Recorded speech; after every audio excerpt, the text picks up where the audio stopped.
अस्सलामुअलैकुम बच्चों। आज हम क़वाइदे इंशा पढ़ेंगे सोम जमात की।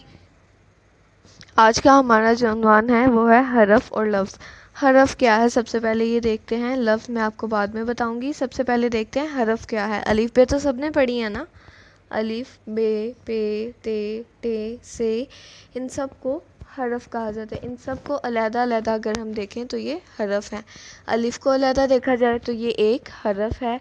बे को, पे को, ते को, टे को, से को किसी को भी अलग देख लिया जाए तो वो एक हरफ है। ठीक है, हरफ अगर इन सब को इकट्ठा देखा जाए, जैसे अगर आप यहाँ देख सकते हैं तो देखें हे को अलहदा पढ़ा जाए तो हे हरफ है। यहाँ मीम को अलहदा लिखा गया है तो मीम एक हरफ है।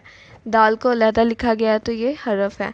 अगर हम इन तीनों को एक जगह इकट्ठा करके लिखेंगे तो वो हरूफ बन जाएंगे। ठीक है, क्योंकि हे मीम दाल एक ही खाने में इकट्ठे हैं तो इसलिए ये हरूफ बन गए।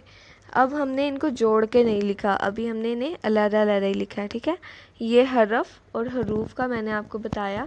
लफ्ज़ पर हम बाद में आएंगे। सबसे पहले देखें कि हरफ की जमा है हरूफ।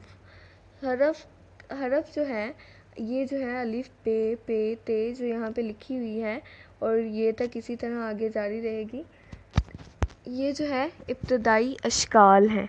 किसी भी हरूफ जो भी जितनी भी ज़ुबानें हैं उनकी सबकी कोई ना कोई इब्तदाई अशकाल होती हैं। जैसे उर्दू में इब्तदाई अशकाल है अलिफ बे, अगर हम इंग्लिश में चले जाएंगे तो उसकी इब्तदाई अशकाल ABC हो जाएंगी। तो इसी तरह इब्तदाई अशकाल इनको मुफ़रद हरूफ भी कहा जाता है। ये बेसिकली हैं क्या, हरूफ तहज्जी। चलें अब हम इसे पढ़ते हैं। किसी भी ज़ुबान को लिखने के लिए अलामतें इस्तेमाल होती हैं। जैसे अभी मैंने आपको दिखाया अलिफ बे पे उर्दू में अलामतों के तौर पर इस्तेमाल होता है, तो इनकी इब्तदाई शक्ल को हरूफ कहा जाता है, हरफ कहा जाता है। उर्दू ज़ुबान में कुल 52 हरूफ तहज्जी हैं, 52। ठीक है, जिनमें 37 मुफ़रद हरूफ और 15 भारी आवाज़ वाले हरूफ हैं। मुफ़रद हरूफ यानी अलिफ बे पे ये तक तमाम मुफ़रद हरूफ, जैसा कि मैंने आपको अभी थोड़ी देर पहले बताया। अब देखते हैं भारी आवाज़ वाले हरूफ क्या हैं। भारी आवाज़ वाले हरूफ इनको हिंदी हरूफ भी कहा जाता है। ठीक है, इनकी आवाज़ जो है वो जब भी हम बोलते हैं इन हरूफ को तो वो भारी निकलते हैं मुंह से। इनकी तादाद जो है वो उर्दू में 15 है। तो देखें, बे, भे, फे, थे, टे, थे और इसी तरह नून न तक ये ऐसे ही चलेंगे। तो ये मैंने 15 आपके लिए लिख दी हैं ताकि आपको याद रहे। आपने यहाँ पर देख लिया 37 हमारे पास अलिफ बे थी। अलिफ बे के जितने भी हरूफ तहज्जी जितने भी हैं हमारे पास वो 37 हैं। उसके पास 15 भारी हरूफ जो मैंने अभी आपको लिख के बताए कि वो कौन से थे, आवाज़ वाले हरूफ हैं।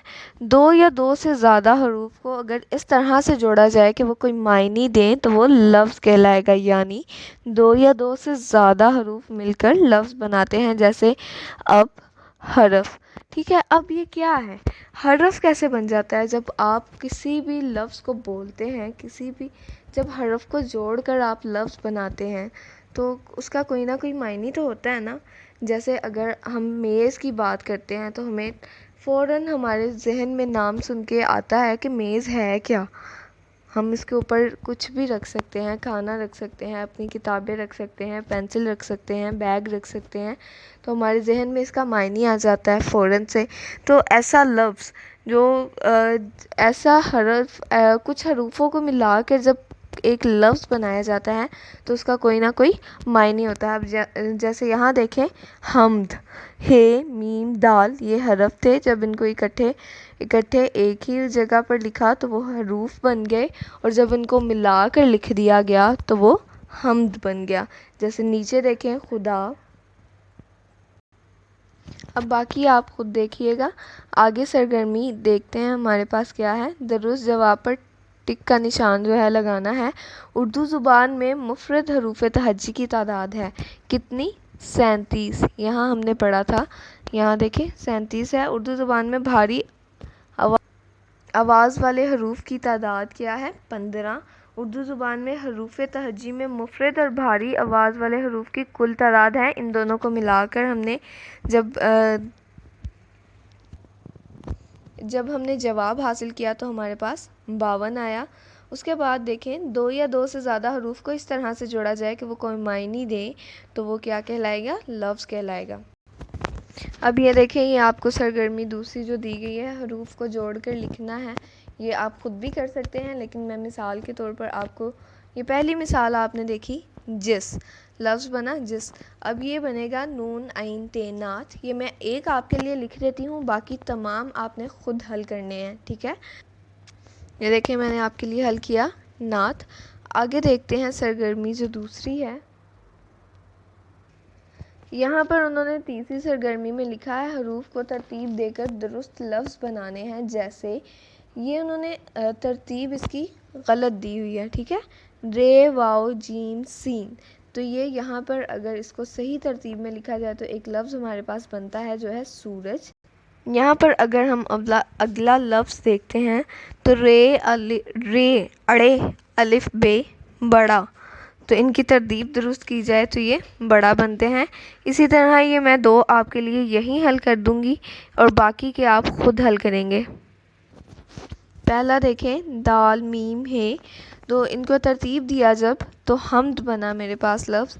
उसके बाद मीम अलिफ मद्दा, तो इसका एक ही लफ्ज़ बन सकता था, वो था आम। अब आ जाए यहाँ पर, तो ये आपने तमाम खुद हल करने हैं, ठीक है।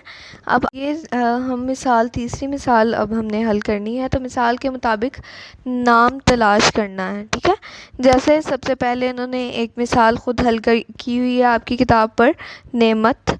उसके बाद मैंने आपके लिए हल कर दिया है पाकिस्तान, इस्लामाबाद, ये सारा मैंने यहाँ पर हल कर दिया है। इस्लाम, ये सारा मैंने आपके लिए यहाँ हल कर दिया है, तो आपने ये ख़ुद सॉल्व करना है। बाकी का अब हम अपने अगले लेक्चर में पढ़ेंगे। अल्लाह हाफ़िज़।